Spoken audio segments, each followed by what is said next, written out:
You post a photo. You wait. A like. A comment. Another like. Each one a tiny spark in the dark. A flicker of something warm. Recognition, maybe. Validation.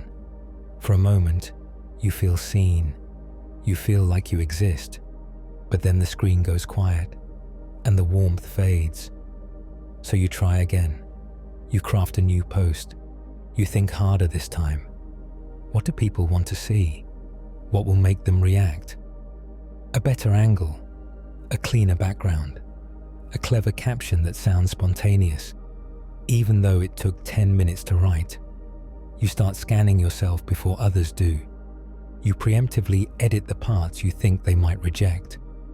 Not because you're vain, but because you're afraid of disappearing, of being forgotten in a sea of content.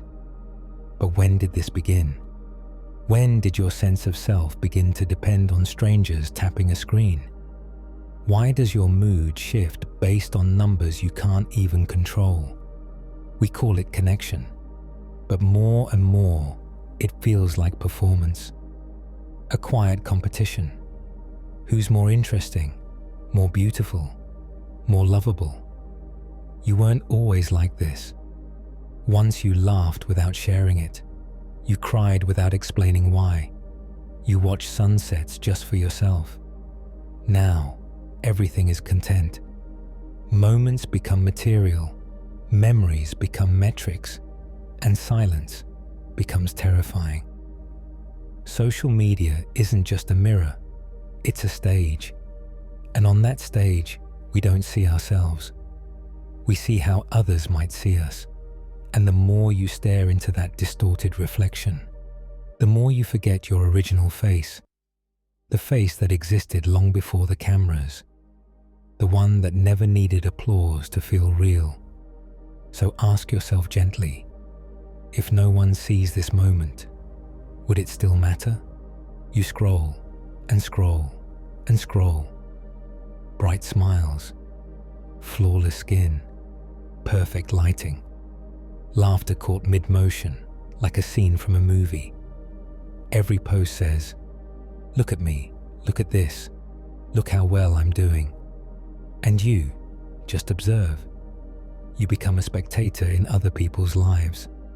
Lives that feel louder, fuller, more alive than yours. And something deep inside you shifts.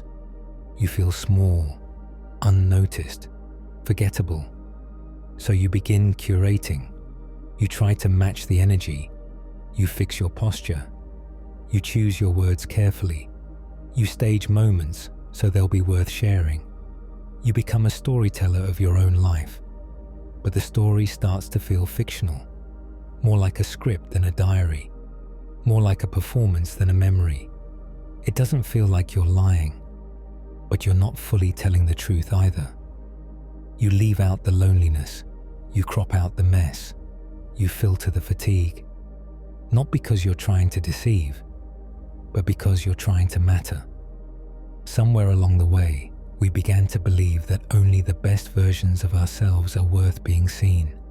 Only the polished, only the interesting, only the beautiful. We don't just fear judgment, we fear irrelevance. That if we stop posting, we'll vanish. That silence equals disappearance. And so, we keep going. We post even when we're empty. We smile even when we ache. We present even when we don't feel present.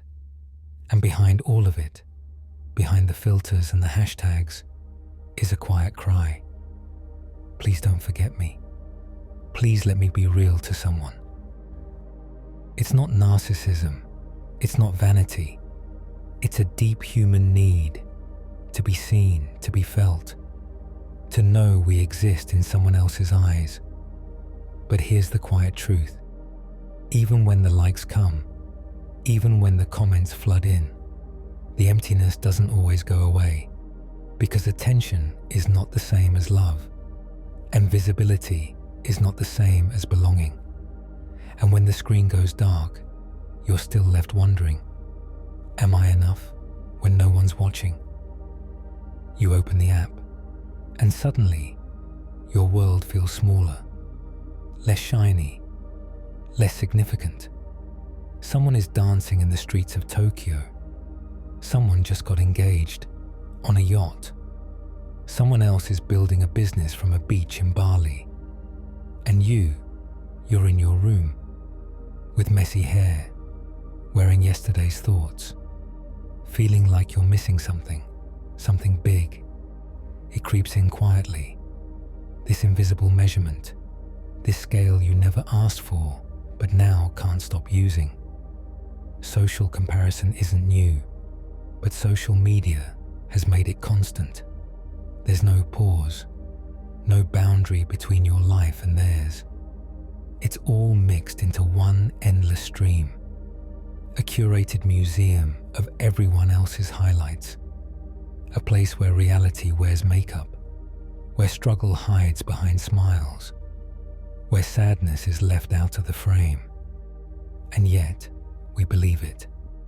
We compare our behind the scenes to their best of moments, our silence to their applause, our confusion to their clarity, and we feel like we're falling behind, like we're not enough, like life is happening to everyone else, faster, louder, better. That ache? It has a name: FOMO, fear of missing out. It's not just a meme.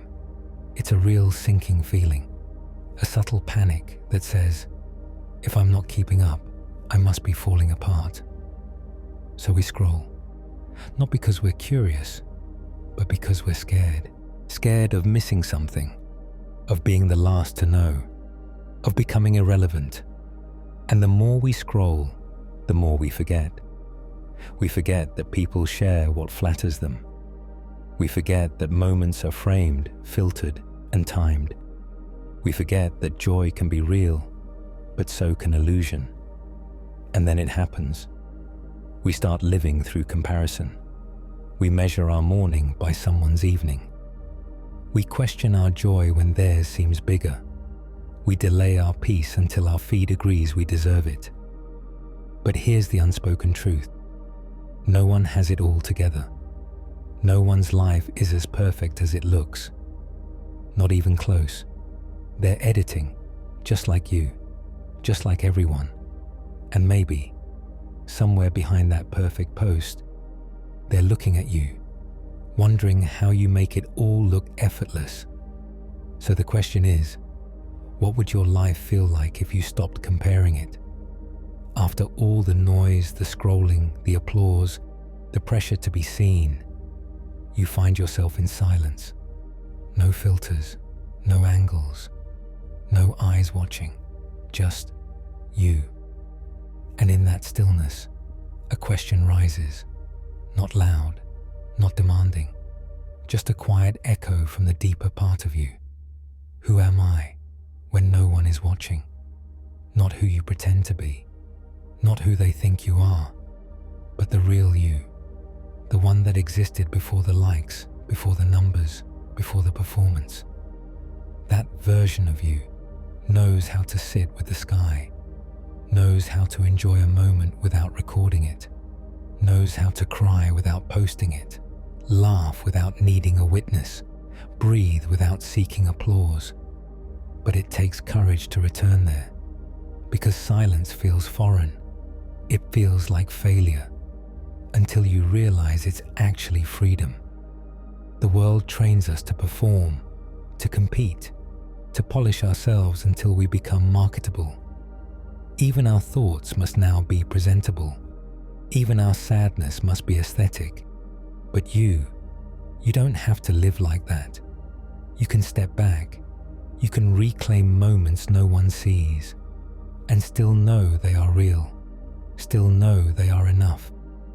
Your joy doesn't need to be documented to be valid. Your existence doesn't need to be proven to matter.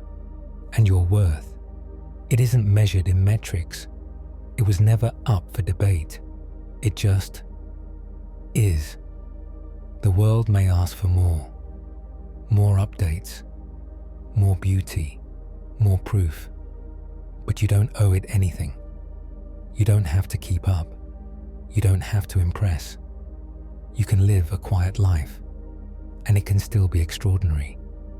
Because the most powerful validation comes not from a screen, but from within. It's the voice that says, I am here, I am real, I am enough. Even when no one notices, even when no one claps, even when no one posts about it. You are not a brand. You are not content. You are a person. And that is more than enough. So maybe, just maybe, you can put the phone down, breathe, close your eyes, and let yourself exist without needing to be seen. Because in the end, the only gaze that truly matters is your own.